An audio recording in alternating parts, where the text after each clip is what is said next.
Good morning, everyone, and welcome to our Bible study from the Plainfield Christian Science Church Independent. This morning is December the 10th, 2016, and our moderator today is Mike from New York. Go ahead, Mike. Thank you very much. Today's quote is, "Christian science, more than any other system of religion, morals, or medicine, is subject to abuses. Its infinite nature and uses occasion this. Even the humanitarian at work in this field of limitless power and good may possess a zeal without knowledge and thus mistake the sphere of his present usefulness. Students who strictly adhere to the right and make the Bible and science and health a study are in no danger of mistaking their way." That's from Miscellaneous Writings by Mary Baker Eddy. Thank you. That's great. Thank you. Why we're Any here. comments on that? Yes, I guess that's why we're here. that's why we're here. It's very important. You can't get shoved around when you know your Bible. Says it, mistake your way. You can't mistake your way, right? That's right. That's wonderful. I have to say a funny thing about it is that after I printed out the study from the computer, I realized how much this applies to me, and I might not have used it because zeal comes from the Zealots, who were a group of Jews. I don't know when they really started, but they were actually for advocating overthrow the Roman government by any means possible, and they even took out their wrath upon Jews, Romans, and like they were very militant. So that's why the zeal is not necessarily a good thing. Yeah, we talk about untempered zeal. It has to be when it's enthusiasm under God, then it's a good thing. But when it's just willful zeal, it can be a very bad thing. That's what Paul did. Saul. Right. Saul, before he became Saul. Paul, yeah.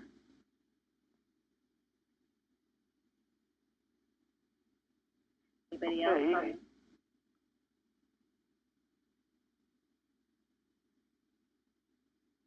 Go ahead, Mike. Yep, today's topic is the Lord preserves the faithful. And the Bible readings were from 2 Chronicles. And one thing that I realized afterwards was that there's a lot of corollaries in Kings, which in the future, if one like myself forgets to put them in, you can find in Chronicles and Kings there's a lot of similarities which kind of flesh out the stories better between the two of them. Okay, the questions, have to think they were done by committee, so I thank everybody that was involved with that.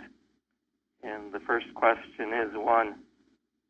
Why did Hezekiah take counsel with his princes and his mighty men?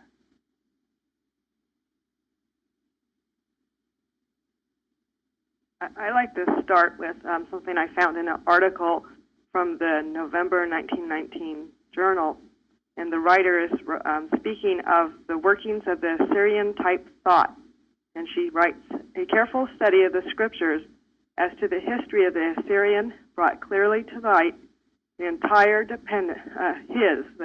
king of Assyria's entire dependence upon matter and material force, his craftiness and cunning, and his determination to take and hold in captivity the children of Israel." I thought that was a very helpful way of seeing what was going on as a type of thought, because we certainly can relate to that now. Thank you. Very good. One thing to think about, how could a person want to take over everybody? You just described the type of thought. I've always puzzled over that.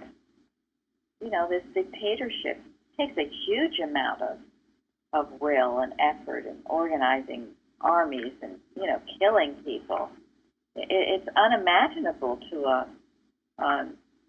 sane person. To a sane person. It's an extreme form of insanity. It really is. The ultimate of untempered zeal going way off the scale. I've always thought that about the history of Europe, where they were always trying to take parts of each other's countries. Yeah, what's with that? Well, the same thing. It is. It's odd. I find it was odd.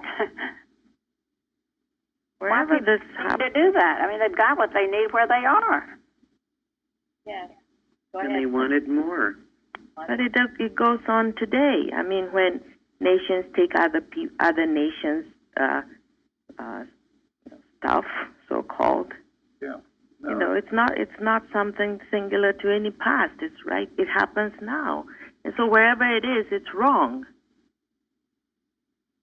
And she also goes on to describe what we've talked about in the past on these talks is about the propaganda, and that they attempted to disguise their evil nature and intent by declaring themselves messengers of God, saying they were sent to take the city.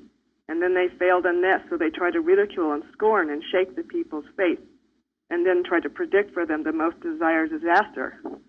And then they tried to assume the role of friendship and pretending to have the welfare of the inhabitants in heart. And they had then proposed entering into an agreement and compromise and would be given certain possessions. I mean, imagine the strength these people had to have and under Hezekiah to withstand all this. And we need today. We need it today. Well, we need it today is right, because it's going on right under our noses, right here the today. ultimate is Hitler taking over Europe.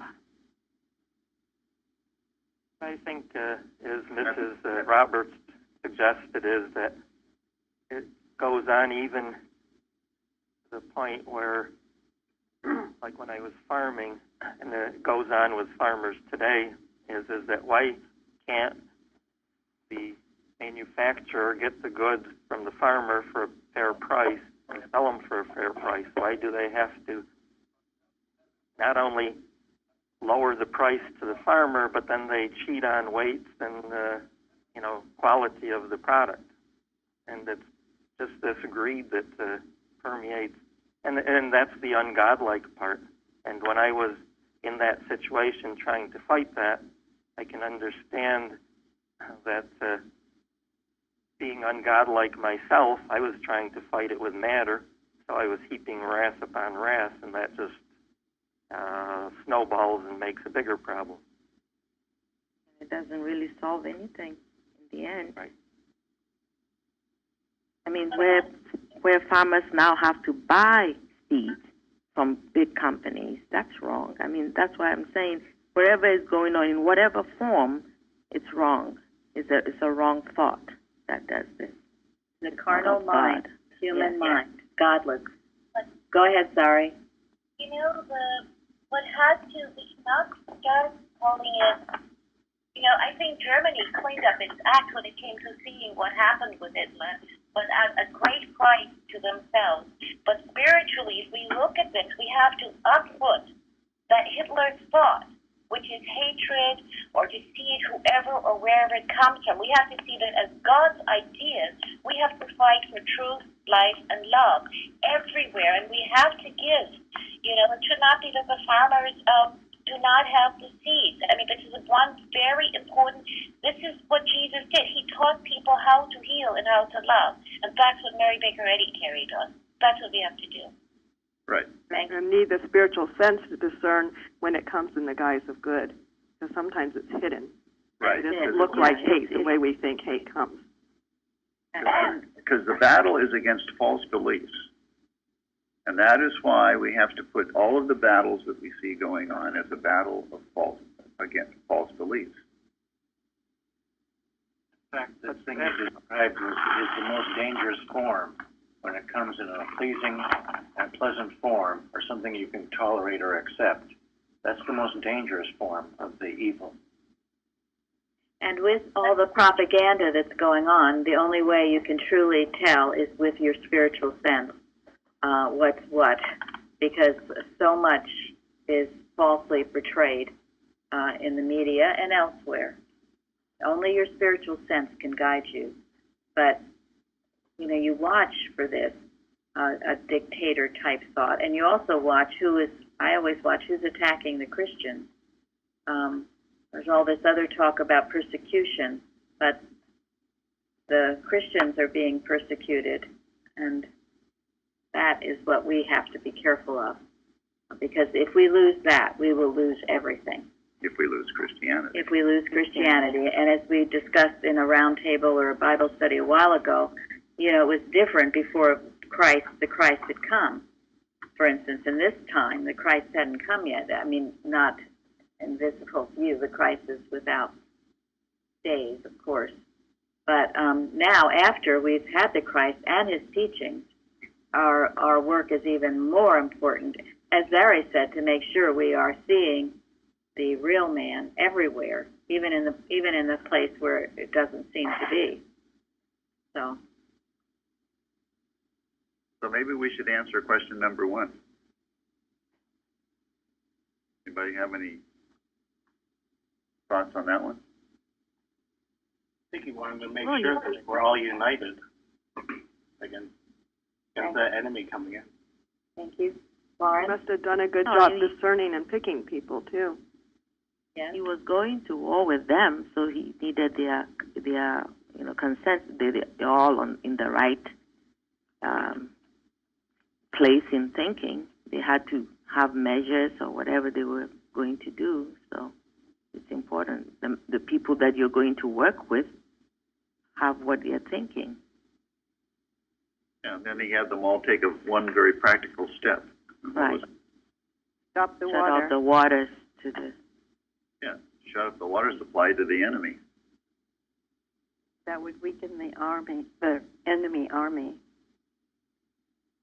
Yeah, I mean, he recognized there was a battle going on, and he took the practical steps to fight the battle.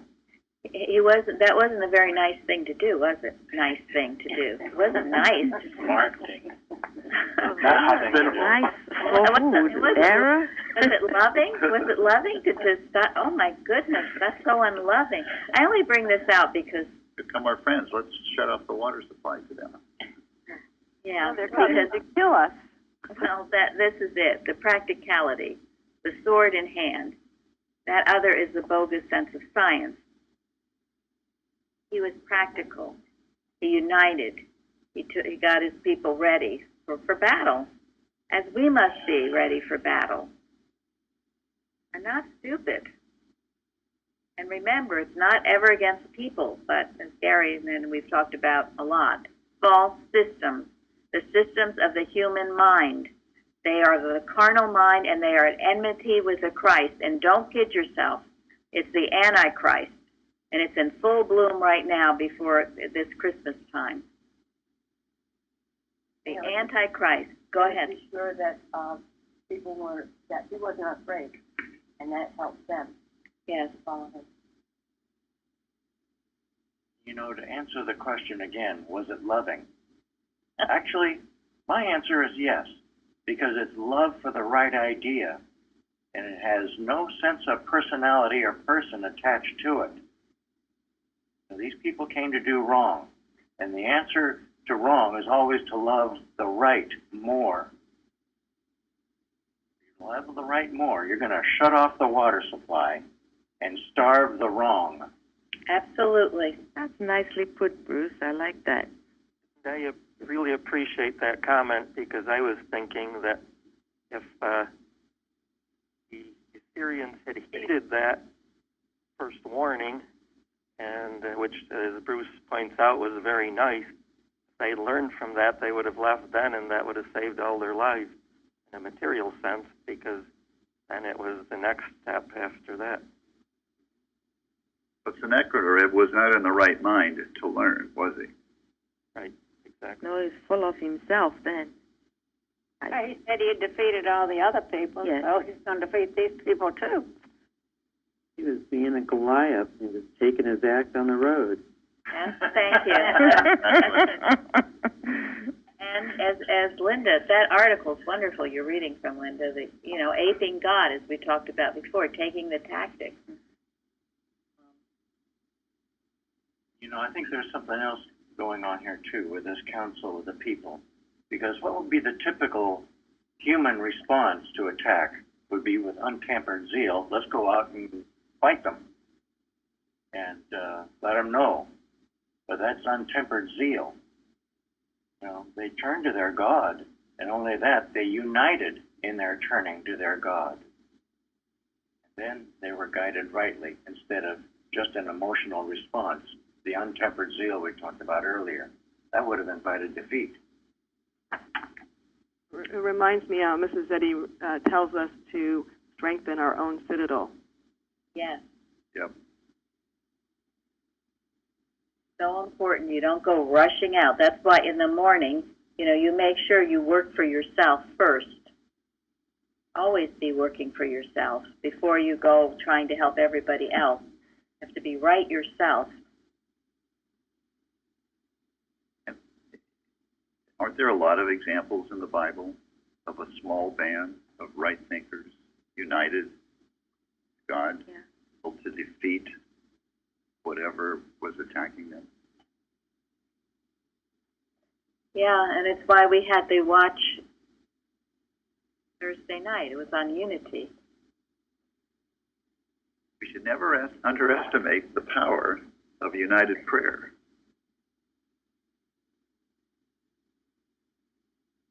Can anybody tell why Hezekiah had this wisdom?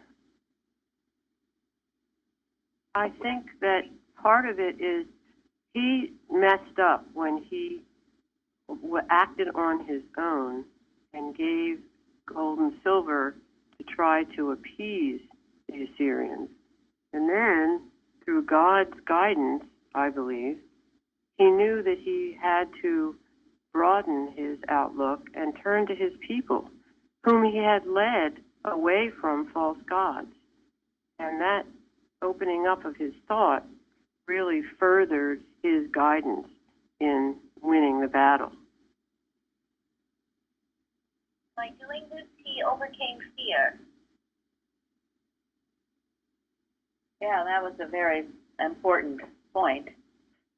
I think Isaiah helped a lot too. Oh, absolutely. Thank you very much.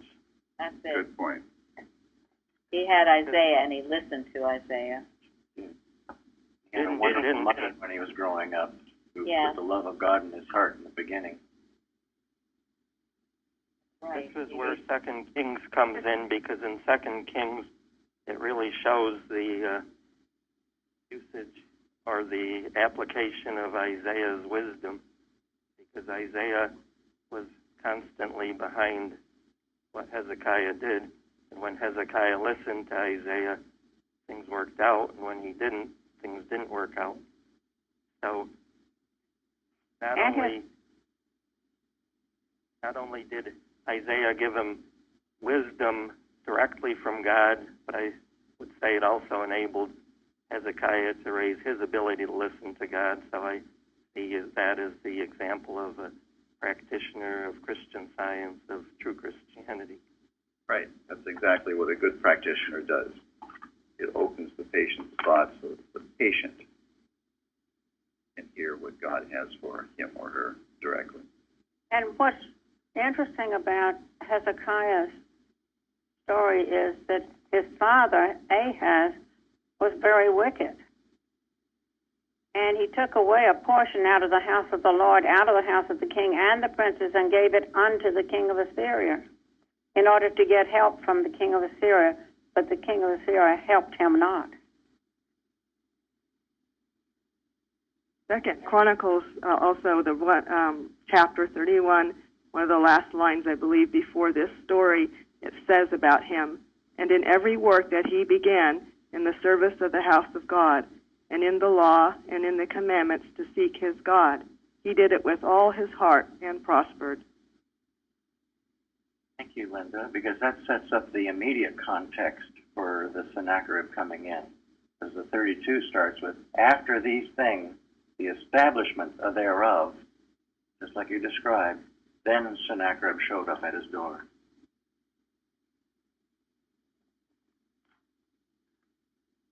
So he learned his lesson, didn't he?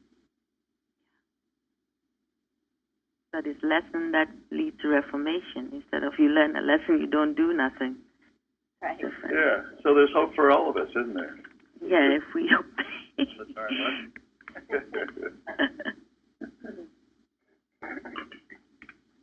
Edward Kimball said somewhere, don't take 40 or 50 years learning the lesson. Learn it now.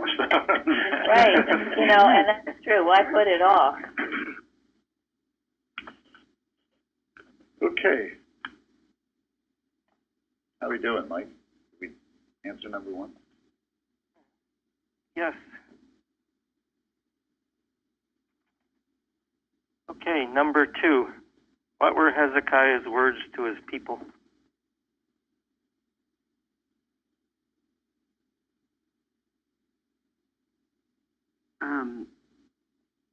With him, meaning the Syrian, is an arm of flesh, but with us is the Lord our God to help us to fight our battles. And the people rested upon his words. I really like that.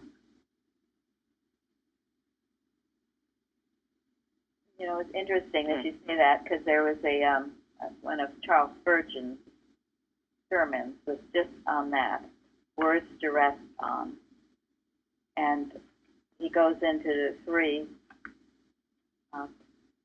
things. The first is, what kind of man whose words are you likely to rest upon? The second was the kind of people who rest on such a man's word. And the third was the kind of words that you are going to rest upon. So the first, what kind of man should you rest upon his word? What was Hezekiah like? We've talked about it a little bit, but God-fearing, faith in God. yes, God-fearing, faith in God. And how can you tell about someone else, whether they are or not? And very thoughtful toward the other people, to all the people. He spake comfortably to them. Would assume he had to have some fruits of his to show forth that they could see. And how do you know? How can you tell whether someone is or isn't? Has to be spiritual sense, I would guess. Yeah, you have to have a cultivated spiritual sense. Otherwise, you're going to be fooled. Just because someone is kind and thoughtful to someone else doesn't mean you can trust them. Again, the wicked can take on the appearance of the wolf in sheep's clothing. In this article, he listed Hezekiah's greatness and courageous, as Florence said, also hardy. He was enthusiastic, in this everything he did, he was enthusiastic, and then prosperous, which is what that last verse before this chapter. I think Linda read that. He was prosperous. He did it with his whole heart, and it prospered. So he went from strength to strength, from glory to glory, as I talked about on Wednesday. And then also he had respect for God's word. This idea, you have nothing to say but what God has said first. Don't say anything unless you're getting it from God. So those are characteristics to look for, but ultimately it is your spiritual sense who discerns it.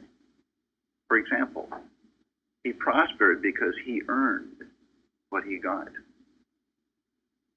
He didn't get it in a sleazy way or an underhanded way. You can look around today and see examples of people who prosper because they actually earn what they have by doing good. And then there are people who have prospered in very underhanded ways, and you know that you can't trust them. he had done a lot of work in building up the kingdom after his father, because he had gotten all the false idols torn down, and then he called a great many people to come to a Passover. He reinstated the Passover. Yeah, and they followed him because they could feel in their heart that it was in his heart to do that. And so, just be careful upon who you let your thought rest upon. Make sure that it's a God-fearing person. Because it's very easy. We hear so much now. I mean, all of this exposure between TVs and the internet and everything. What are you going to listen to? Make sure you're wise. Don't let yourself rest upon something that is ungodly.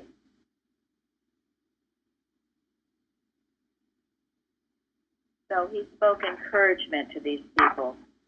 He gave them answers of peace and spoke to them of God, and that it was wonderful, and he did encourage them all, as well as encouraging himself, I'm sure. And he spoke a very, very clear, fundamental, Christianly scientific principle.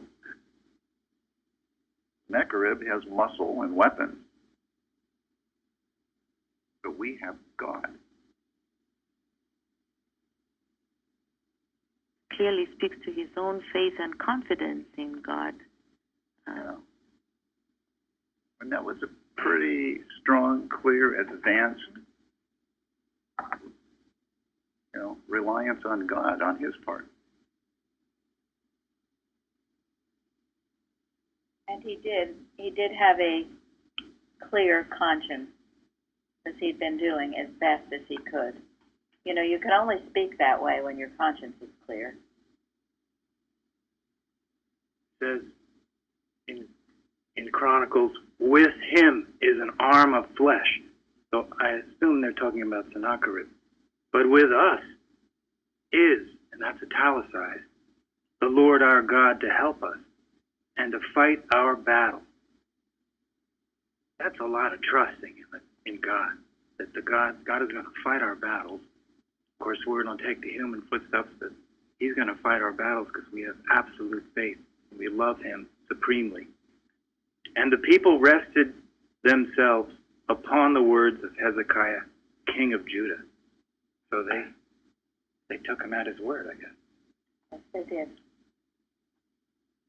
And it's a great story because the next line is what Sennacherib says, the guy with all the muscle and the weapons.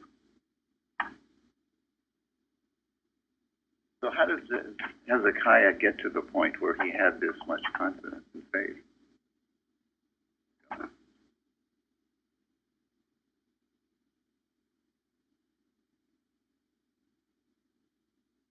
Now it's what we've been talking about all the time. Yeah. Yeah, he'd been proving it. He's been proving it all along. Day by day. Well, I think it's interesting because there's like two competing stories here. The other side has the story that they keep coming across people who obviously their gods are fake, so we can defeat them. So they get to the point where they're like, well, there must be no real gods. We can take out everybody. And then they run across, these people which have the real God. And that's fascinating because it's definitely a parallel to what my life was. I researched a lot of things, didn't find God in it. Came to the point there must be no God. So, and a lot of people come to that conclusion. But there's nowhere good to go with that.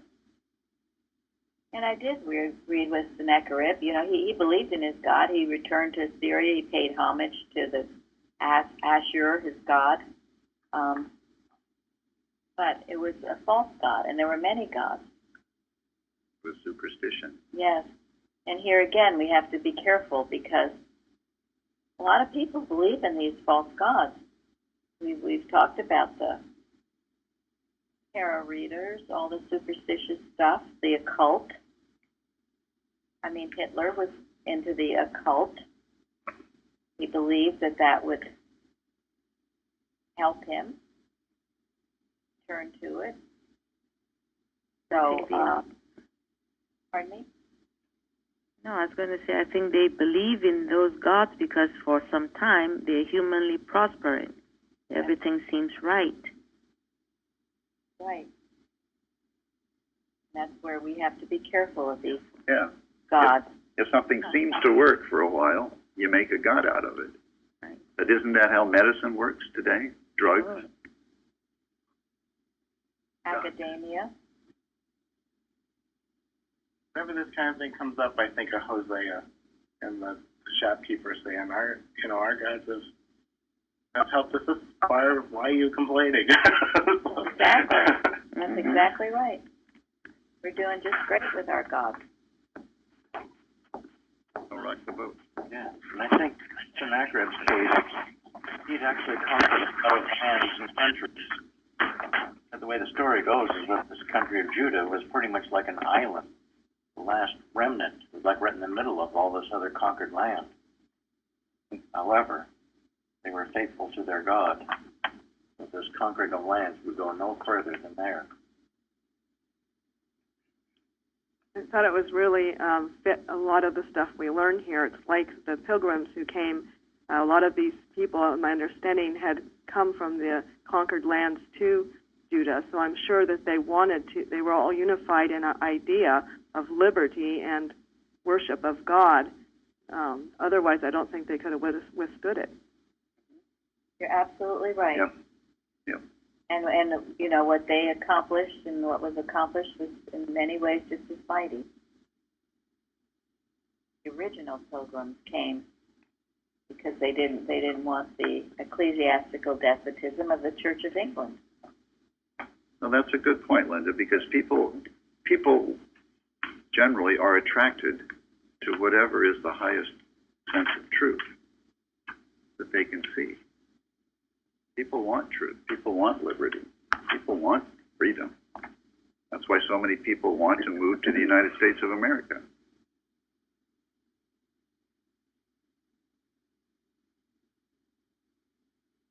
Wouldn't want it. Natural to man. Yeah. Pardon me? Natural to man, freedom. Yeah, Yes. exactly. It's natural. But the principles that have kept it must be protected, and we have to be vigilant, not sleeping. You know, Mary, we have here in Germany so many Americans who are moving here because they want freedom. And the people who live here are afraid of the American invasion. It was in the papers today. What? Well, like I said, you can't always. I think you experience in your life what's in your thought. So, I mean, I don't know about that. I haven't heard about the invasion. So that's how they feel, and if they're happy in Germany, so be it. Well, no, we had a Christmas party yesterday, and we were talking about this, and then it was in the papers, and it's been in the papers all the time about a lot of people want to have a different life and better schools, and a lot of people are coming here. If you're here, you'll see a lot of North American people here who have that opinion. Well, we certainly, our country needs attention and work. There's certainly no doubt about it. Right. That's absolutely right. Like everywhere, it needs people to stay and fight for it. Well, that's Yeah. just Right. it. Yeah. I think that one of the good points is going back to what Sari said about the price that Germany had to pay.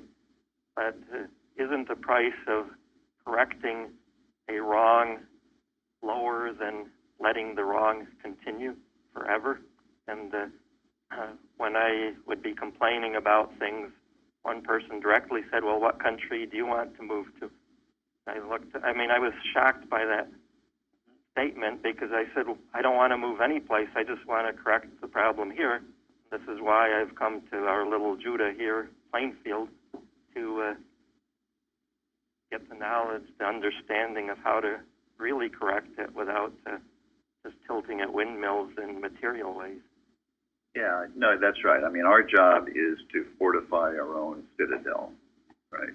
I think it matches perfectly. I don't know if Mrs. Singletary Gary can speak to this for the correct wording. I think it's in the article finance, or something Bicknell Young writes that it's all in consciousness, and if you can't go anywhere or do anything to correct it unless you correct it in consciousness. So if you have it in your thought, you're going wherever you're going with it. So exactly. If you're upset stay with where behind.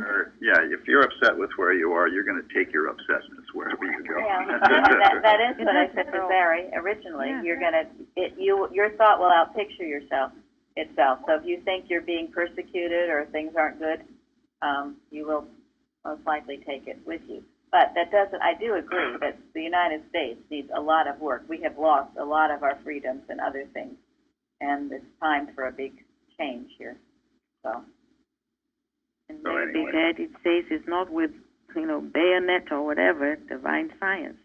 Yes, that does it. We have this wonderful story to encourage us in it. We do. So let's go back to that. Yep. Yes. Okay, Mike. Moving on. Yes, I just wanted to quickly say I can't find the exact place in Deuteronomy, but it does say in Deuteronomy as far as knowing who the prophet is and who to believe. If the thing that the person says comes to pass, then they are the right prophet. And if what they say doesn't come to pass, then that's how you discern between who you believe and who you don't. Okay, so moving on to number 3. What did King Sennacherib say? Kind of been brushed on already. Yeah. Well, he wrote letters, right? Yes. He did a lot of things, including writing letters, and he even sent his guys out, and they even spoke more than he told them to speak because they got so caught up in the zeal of trying to intimidate these people. Right. He had a propaganda campaign going on here. Yeah, and you have to remember, this is always the way. This is the poise of Satan, is to intimidate you, to bully you, to make you afraid. How it works.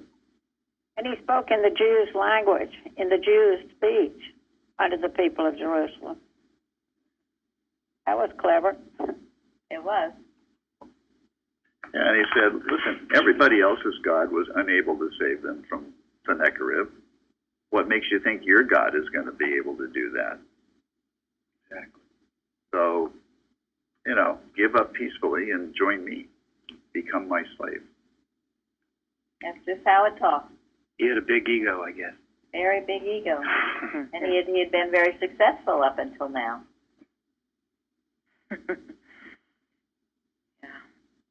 So it appeared. It's appalling that his own children killed him.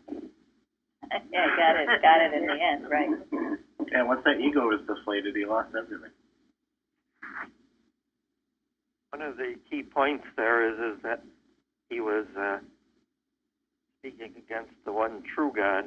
It was bad enough that he was following false gods, but he was absolutely deriding and blaspheming the one true God. Right, he mocked them. Right. Well, Yes. he mocked everybody's God, and he had no clue that this was the true God. He just didn't know. He thought every other God was. That's a good point. You're right, he did do that. But it was very bad for him to mock the one God. The other gods, it didn't matter. Maybe he has a right to mock them, but the one God you do not mock. Right. Even try. And That's beautiful. Think about it. That's the point. And it says, as they spake against the God of Jerusalem, as if it were against the gods of the people of the earth, which were the work of the hands of men. He spoke the same way about this God, about all those other gods. So in other words, he didn't have the spiritual insight to see that what was happening in Judah was something special, and instead of invading and destroying what they had, he should have become a slave to Judah, and then he would have been saved. And, to go back to the Word and the resting on the Word, it's so important that when we speak, our Word is, as we described originally, that they're the words of God, they're the words of comfort, that they're courageous and enthusiastic, because Spurgeon's article goes on to who's listening. sometimes children are listening. Sometimes maybe people that are illiterate are listening. Sometimes people with no spiritual discernment, or people who are easily led astray. And then he said even probably the worst are those who profess that they do their own thinking, and yet they're enslaved to some form of tyranny. So, and those people maybe can be easily influenced by words. So that's where we have to be careful, because all of the words that are going around today, some of them being so untrue, we have to make sure we are speaking the truth louder and louder, and that is the voice and the only voice that will be heard. It's very important, and that we do this work. And the louder Era screams, what? Louder. Truth lifts her voice. Thank you. The riper it is for what? Destruction. Yeah. And as Elizabeth said, truth lifts her voice even more louder. So that's where we have to be, lifting our voice even louder.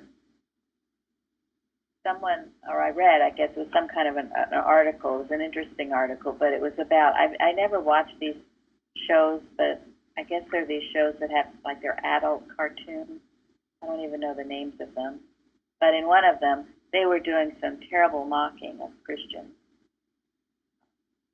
And as I said, I don't know who watches these, but I thought this is, people who don't have any spiritual sense, maybe children, maybe people who would think it was funny and could be led astray.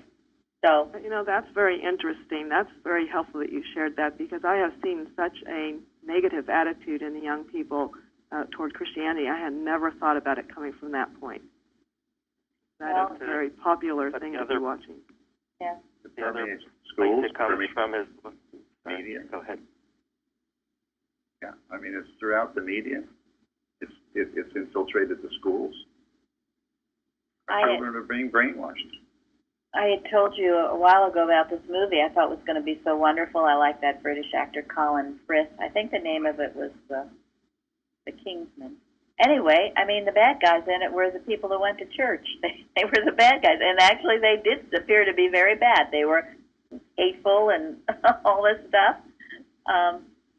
But thanks a lot. I mean, thanks for portraying Christianity under such a terrible light to influence erroneously people like I just described, who would be influenced by it and not question it. The problem is that I think it starts with not a true Christian, but those people that call themselves Christians. Because when I was in school, we were moved to this country. My first language was German, had an accent, all that stuff, and we were of Jewish descent. And some of the kids called me a Nazi, and it was actually better for me to let them call me a Nazi than to admit that I was Jewish, because the one admitted Jewish family in that town was so harassed and, bullied and downgraded. And these people that were doing it went to church every Sunday, and I didn't at that point. You're right. Absolutely right. I mean, it's a lack of Christianity. The worst crimes committed against mankind have been committed in the name of Christianity. Right. The name of God, yes. So we have a lot of work to do, don't we? Right, and this is the important thing of being so steadfast and making sure that we're talking about this pure, beautiful Christian Science from Plainfield, because that is what shouldn't be offended and talked against. And it's this other stuff that we have to try to uplift them to the level that they're actually being Christians. Yes. Right. And as Jesus said, and if I be lifted up, will draw all men unto me. So we don't have to pull anybody into the church. We just have to clean up our own act.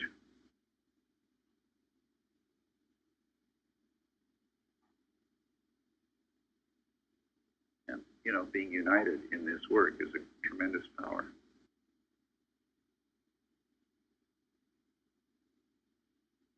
So some of the rebellion or the questioning is good, but some of it is propaganda just to get people to turn against the Christ. And again, it takes spiritual discernment. I don't know, I really don't know how else it can be done except through science, because it is the pure science.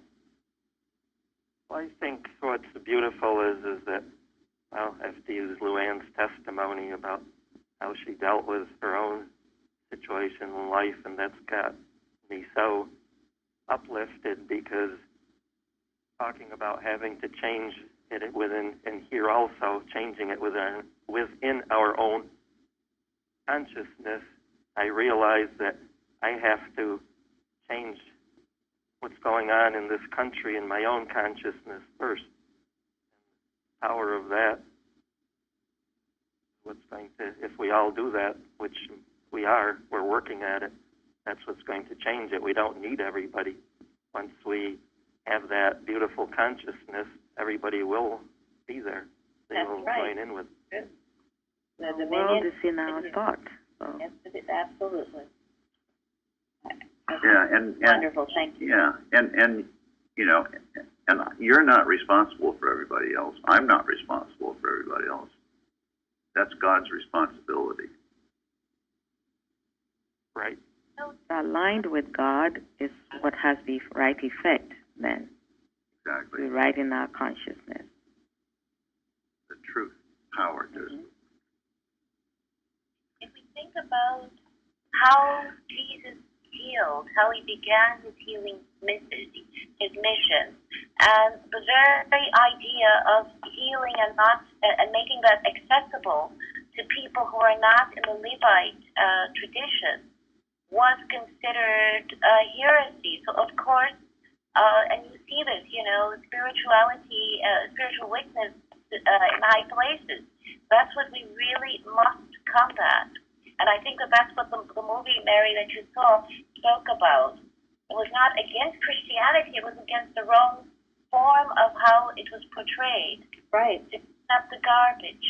Right. No, that's true. But but to see, I was thinking in regards to what Linda said, if you were a young child or impressionable or whatever, and you watch a movie like that, it would just turn you off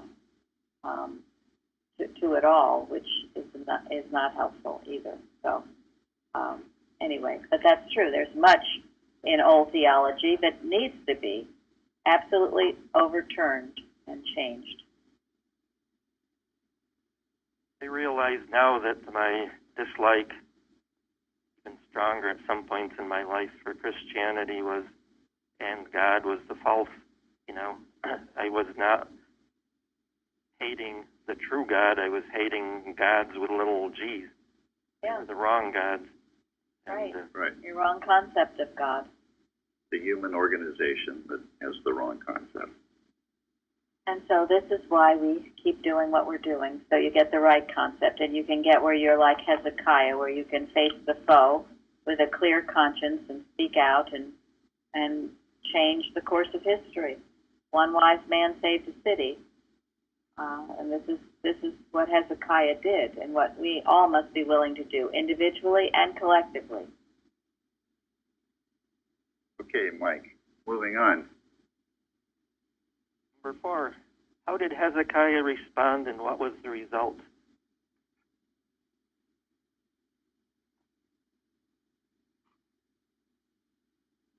I think he went to Isaiah and prayed.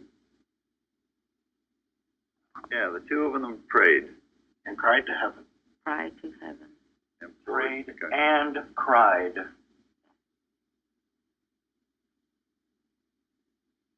This was a sincere, fervent prayer. Prayed and cried. It was not half-hearted, lukewarm in any way. They did a watch. They did. And the good one. What happened after that? Angel. God plentifully rewarded the proud doer. Destroyed his army in one night. Yeah, God sent an angel, which cut off the Assyrian leaders and captains. So Sennacherib had to leave in shame.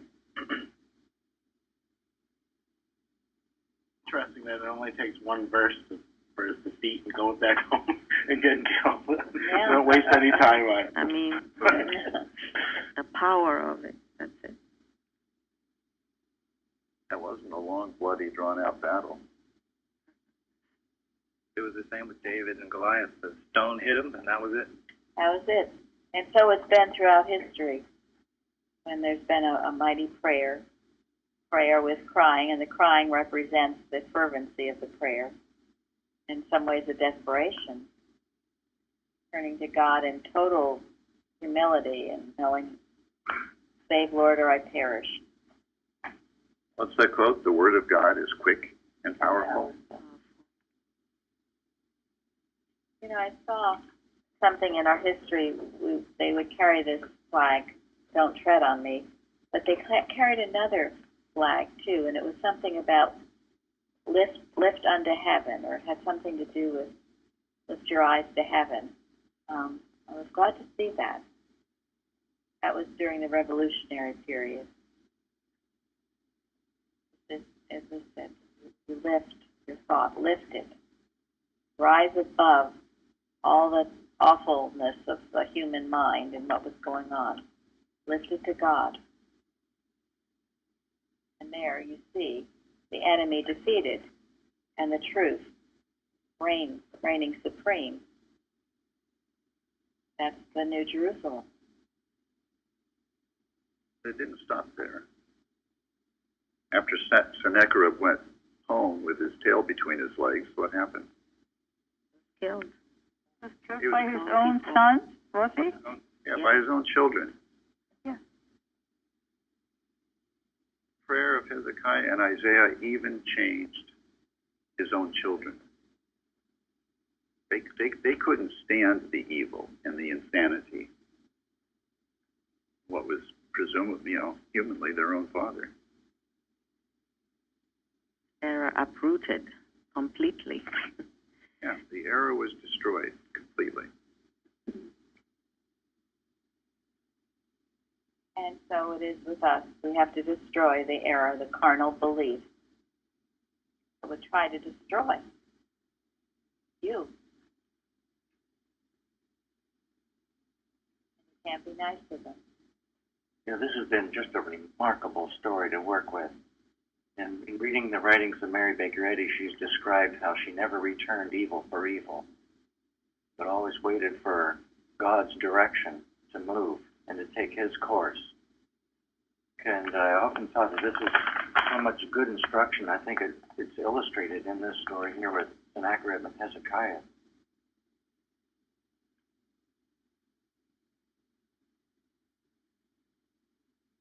Who hasn't spoken?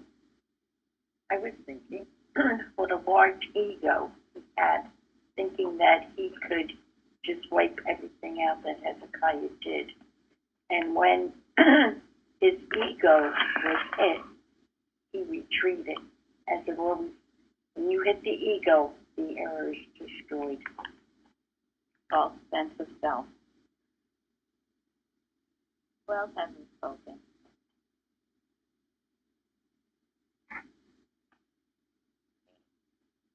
Oh, Suzanne. Suzanne, welcome back. Yeah, welcome back. Thank you. Anything you want to add, Suzanne?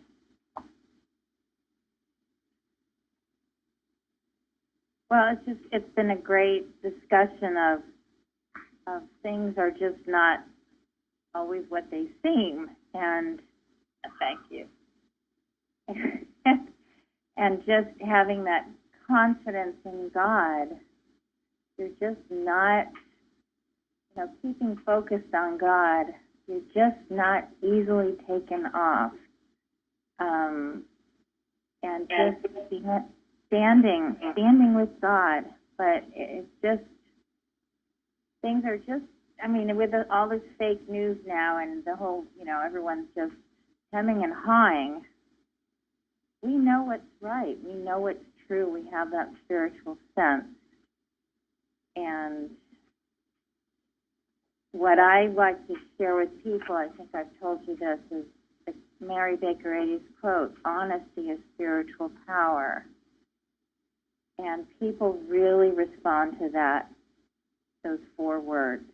And then I can talk about the laws of the universe and about Jesus and about standing up for what's right and about making a difference in your circle. So stop worrying about the world. What's going on here in our village or in our community? If you stand up for what's right here in the grassroots level, then that will ripple out. Right. It's too easy to get all lathered up about, stuff going on where we just don't know what's going on behind the scenes. But here, at a grassroots level, you can know what's going on behind the scenes because you can talk to the people. You can just confront them.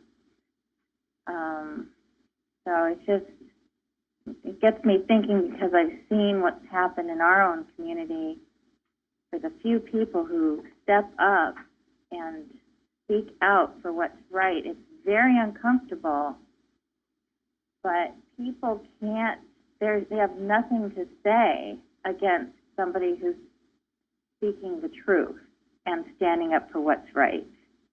And eventually that always, I've seen it over and over again, it always wins. It may not win overnight, but the ripples of truth work their way through the different layers and things improve. So that's just kind of what I've been thinking. Good. And we should all be encouraged. Very good. Anybody else? Bruce usually after Bible study tells me all these things he should have said. I always end, or we're not ending yet, but Bruce, is there anything more? We have one more question. Yeah, we have one more question, but I want to make sure Bruce gets it all out. Just an admirable faith in the power of God to resolve whatever is wrong, and a readiness to take His guidance and act accordingly, not to return evil to evil. Right. I got it all out. Oh, good. Okay. Now ring it out. Yeah. One thing, I have a little story about my sister. She'd always claimed that there was no God, and recently we're discovering that she's starting to have an interest in God. And she ordered 5 mangers from my ceramic shop, and we've been sitting the last 3 days working on these mangers, glazing them and getting them ready for her to give out as gifts. And she works in the shop for about 3 hours with me, so we've had an opportunity to talk.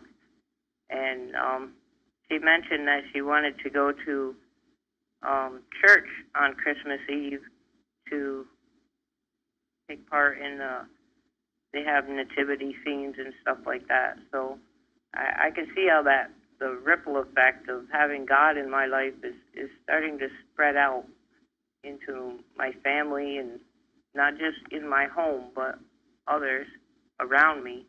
And it's pretty wonderful. We sit there and we talk about God for about 3 hours, and I'm able to kind of maybe steer her away from the Roman Catholic sense of God and give her a truer sense of God. And it's been wonderful. After she leaves, I feel like God is right there giving me the words to say to her and help lift her up. And I know that she feels a lot better when she comes over and we have these discussions. And it's been pretty wonderful. Thank you, I just want to And that has been That's the whole purpose of her shop. Luann has wanted to help others. That was her motive. Wonderful, and now she's doing it. And you see, change consciousness. Luann changed her consciousness, and look what's happening. All of us here, I would say, to some degree, have. Your life should be changing for the better.